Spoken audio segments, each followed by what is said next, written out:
Fala, Renato Rios Neto, abraço você, meu irmão. Pois é, esse sabadão, né, pré-clássico, muita gente aí já tá meio ali com os ânimos à flor da pele, e aqui no Patrulha Cast a gente vai trazer um pouquinho desse assunto, a mixariazinha, mas sempre aquela ideia, né, Renatão? Uma conversa um pouco menos, como é que eu vou dizer, comprometida não, um pouco mais descontraída, é melhor. Um pouco mais descontraída sobre esses bastidores da pauta policial. Aquele esquema, traz um assunto, o outro traz outro, a gente debate aqui para botar vocês, né, ouvintes do Itatiaia Patrulha, para pensarem um pouquinho, pensarem conosco hoje, a dupla formada entre mim e Felipe Quintela.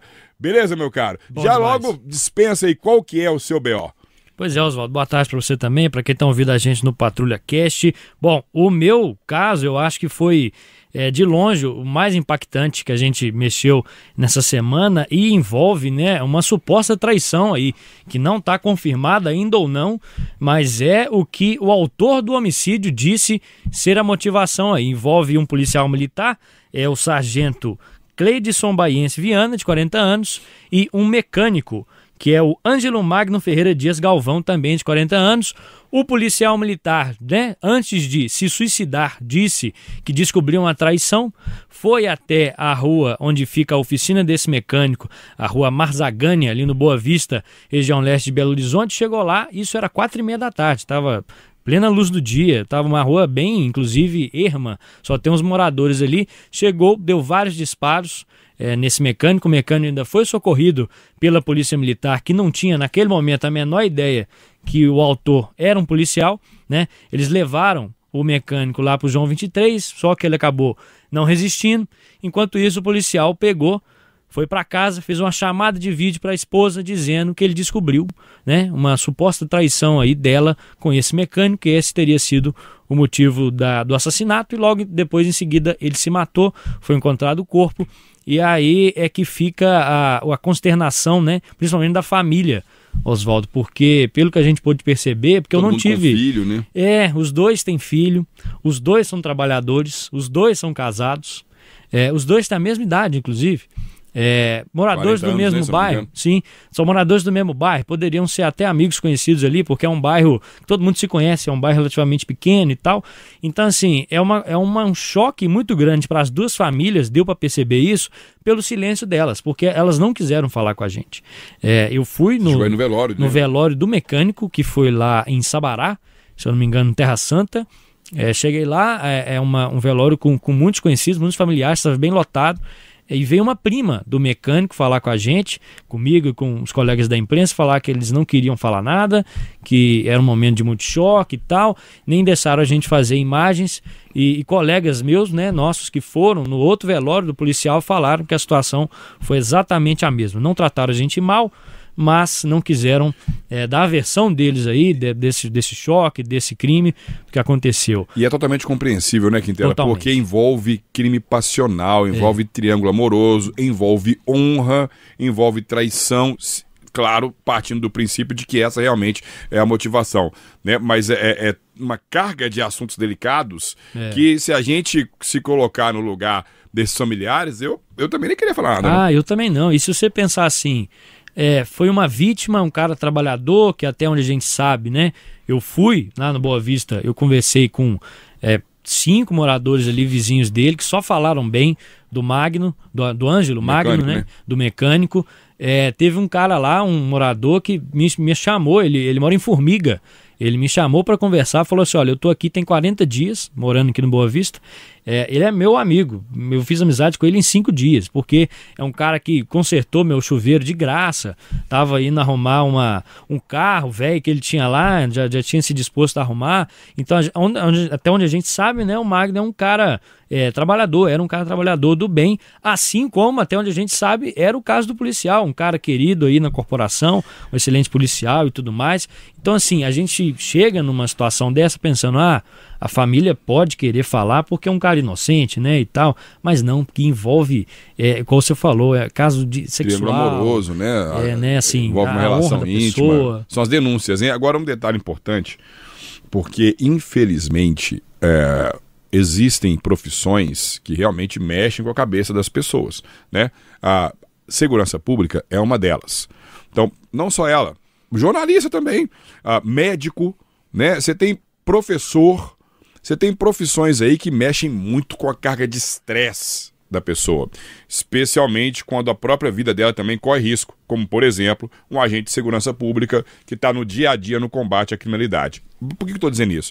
Porque a gente já tem índice de suicídio preocupante dentro das polícias. Não é um caso isolado, né? Não só polícia militar, mas polícia penal, polícia civil. A gente tem um índice preocupante de suicídio. Isso quer dizer o quê? As pessoas, esses casos que a gente não noticia, e a gente noticiou nesse porque teve um homicídio anteriormente, mas esses casos que a gente não noticia, eles estão associados aos dramas profissionais desses agentes de segurança pública. Ou seja, o militar se mata, o policial civil se mata por causa de uma carga, e aí cada um tem o seu motivo, mas tudo bate na mesma tecla de que eles já não estavam aguentando a pressão do trabalho. E aí, por que eu estou dizendo isso? Porque não sei se de repente talvez foi só por causa da questão íntima, da questão passional, do suposto triângulo. Talvez seja uma carga aí, que aí quando o militar descobriu que isso aconteceu, e ele já vinha numa carga de estresse, de repente pensar, agora não dá, eu não consigo dar conta, enfim, quem somos nós para julgar? A não ser lamentar, né? Porque você vai imaginar, você vai tirar a vida, a sua própria vida, primeiro de alguém e depois a sua própria, por causa de vamos partir do princípio de que realmente aconteceu, que foi o que ele acreditou, que ele tirou a vida dele e do mecânico. Mas por causa de mulher, é demais, é demais. Isso baseado no que ele acreditava. Não estou dizendo que ela traiu não, tá, gente? Eu não sei se isso aconteceu. Mas estou dizendo que é o que ele acreditava que o motivou para o assassinato e também para o suicídio. É muito triste, né, Quintela? Porque é igual uma moradora falou comigo, ela assim, pegou o lado da família, lógico, né, mãe também. Duas mães sem os filhos, duas famílias destruídas, dois meninos, porque até onde eu sei, acho que é 6 e 9 anos, pequenos, menor de 10 anos, sem os pais. E imagine explicar para duas crianças, né, uma situação dessa. Muito triste, nossos sentimentos aqui para todos envolvidos, né, e que fique de exemplo aí para quem passa por algo parecido, não faça isso que foi feito, porque existem menores que dependem de você. Existem membros da sua família que vão sofrer muito, né, com essa atitude. Agora, por falar em sofrimento, Quintela, mudando um pouquinho de assunto, já está quase terminando nossa participação aqui, hoje tem clássico. Tem Atlético Cruzeiro, Cruzeiro e Atlético, manda do Cruzeiro, né? Tem Cruzeiro e Atlético no Mineirão pelo Campeonato Brasileiro e é claro, né? A nossa reportagem está circulando aí, está sabendo o que está acontecendo, está movimentando, está te informando, mas não deixa de ser triste a gente mais uma vez falar, né? Que pode ter confronto de torcida, que há o risco de acontecer o que aconteceu, por exemplo, nessa semana com o desfecho da semana, que também é um pouco frustrante, tá? Por quê? Quem vai lembrar aí, né? No dia... na verdade, em novembro de 2021, a morte do Matheus Freitas Ferreira, de 20 anos de idade. Ele é atleticano. Naquele jogo, teve Galo e Fluminense pelo Campeonato Brasileiro. Eu estava lá como atleticano e lembro que foi uma emoção muito grande. O estádio todo chorando porque aquele jogo foi o jogo em que o torcedor percebeu que o Galo seria campeão brasileiro. O Galo ganhou do Fluminense de virada, aí no jogo seguinte, ou na rodada seguinte, ou na segunda, ganhou do Bahia, e aí consagrou matematicamente. Mas naquele jogo foi o jogo cabal, em que o torcedor entendeu que finalmente sairia da fila de 50 anos de um título brasileiro. Por que eu estou fazendo esse preâmbulo? Porque o atleticano voltava para casa feliz, fazendo uma coisa que, se ele tivesse o dobro da idade, não teria visto ainda. Né? O Galo brasileiro foi de 71, tem 50 anos para 2021. E no ônibus 6350 no Barreiro, ele não é de organizada, ele não estava uniformizado, estava com um capuz bugifrio, um ônibus cercado por membros da Máfia Azul, que não julgava, né? O Cruzeiro não julgava naquela noite, era Galo e Fluminense, e ainda assim, eles foram lá, cercaram o ônibus, paus, pedras, coquetel molotov, bomba, e aí mataram o Matheus e outras 9 pessoas feridas, inclusive até no decorrer da semana a gente trouxe no Patrulha a entrevista com um dos sobreviventes. Um deles queimado, né? Queimado, porque bomba jogou, né? Coquetel molotov e tal. Inclusive isso contribuiu para a morte do Matheus.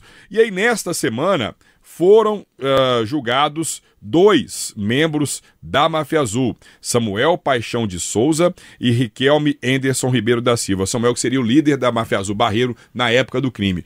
Samuel condenado a 67 anos de prisão, somando as penas atribuídas aos crimes de homicídio consumado, no caso do Matheus, e tentado contra as 9 vítimas. E no caso do Riquelme, 50 anos de prisão. Só que, por causa dessas brechas da justiça, eles estão em liberdade agora.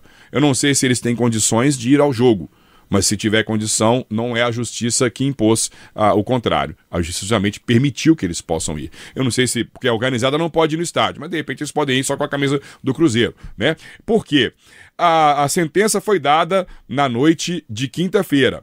E cadê o nome dela aqui? A juíza Maria Beatriz Biasucci, ela permitiu a defesa dos réus para recorrer em liberdade. Eles podem recorrer em liberdade, porque de acordo com a magistrada, eles não atrapalharam a instrução do processo, não prejudicaram a instrução do processo, eles já estavam em liberdade mediante habeas corpus e chegaram a cumprir uma parte da preventiva naquela época da investigação. Então, pelo fato de poder recorrer, e já estavam em liberdade por causa do habeas corpus e não terem atrapalhado o que se espera de uma pessoa, né? A instrução do processo, o decorrer do processo, estão em liberdade. Então eu fico imaginando como é que é a família do Matheus vendo isso, 67 anos de prisão, 50 anos de prisão, mas os caras na prática estão aí. Quando é que vai recorrer à defesa? Vai protelar o máximo que puder, né? E teremos outro julgamento em dia 24 de outubro de mais 2 membros da Máfia Azul que participaram desse crime. Provavelmente também vai ser a mesma coisa, porque na primeira leva também 2 dezenas de anos de prisão. Aqui a mesma coisa, mas no fim das contas, na prática, tá todo mundo na rua. O que eu lamento é esse viés que é permitivo, né? Que a justiça dá para quem comete esse tipo de barbárie. Tinha que dar um exemplo. Olha, tá em habeas corpus, mas o crime é hediondo, aqui a condenação é essa, já vai direto para prisional. Infelizmente isso acontece. Não vou dizer nem quem é o culpado, porque o culpado para mim está mais no papel. Como é que a justiça, as brechas que ela dá para bons defensores aí poderem, claro, fazer o trabalho deles, e até aí não há nada de errado. Mas é uma pena a gente entender que temos torcedores que matam, que são condenados, mas se continuam em liberdade. Oswaldo, eu só queria ir na toada da família também, porque você estava falando, não estava lembrando de 2 entrevistas que eu fiz. Tá chegando o Dia dos Pais, né? Dia dos Pais é amanhã. 2 pais, assim, que me foi muito difícil de fazer entrevista. Um deles foi no enterro de um rapaz da Máfia Azul, em Sabará, eu acho, e o crime foi aqui em Belo Horizonte. Eles marcaram de brigar, né? E parece que o rapaz foi morto a tiros. Eu lembro o discurso bonito do pai, né, velho? Sim, falando muito bem e tal, mas chorando muito. Então, assim, era um rapaz que escolheu aquele caminho e o pai falou assim, não vai. E uma outra entrevista muito difícil, que é um caso que você também acompanhou, que não tem a ver com violência, né? Mas, assim, torcida organizada do Corinthians, descendo aquela BR-381, né? Ali teve um acidente, morreu um monte. Eu conversei com o pai de um deles, veio de São Paulo para cá, no IML de Betim, e me falou também, o meu filho, sempre falava com ele, meu filho, sai dessa vida e tal. E aí, nesse caso que você falou, não tem nada a ver com torcida organizada, são atleticanos comuns, homens e mulheres, 6350, dentro de um móvel, nada a ver com organizado, com galocura, com Máfia Azul. Um deles morre, um deles é queimado, né, vários feridos, e aí a família recebe essa notícia da condenação, que é uma notícia boa, né, pena pesadíssima, e o cara tá solto. Gente, enfim, né? Vamos todo mundo pensar a respeito, porque essa é a proposta do Patrulha Cast e também do Itatiaia Patrulha como um todo. E agora, finalizando então rapidinho, felizes os pais para quem cuida dos seus filhos. Pai não é quem gera, pai é quem cuida, quem dá educação. Pode até ter saído de você ou não, mas se você está ali contribuindo para que essa pessoa seja melhor, até mesmo que você, que é uma pessoa boa, eu torço para que sim, felizes Dia dos Pais, você merece comemorar. Hoje tem Galo, tem Cruzeiro, tem Clássico, vamos torcer para que, primeiro, vença o melhor e, segundo, mais importante, que não tenha violência, que não tenha barbárie, pelo menos não a ponto de tirar a vida de ninguém e machucar ninguém gravemente. Quintela, aquele abraço. Valeu, Oswaldo, até mais. Abraço para geral!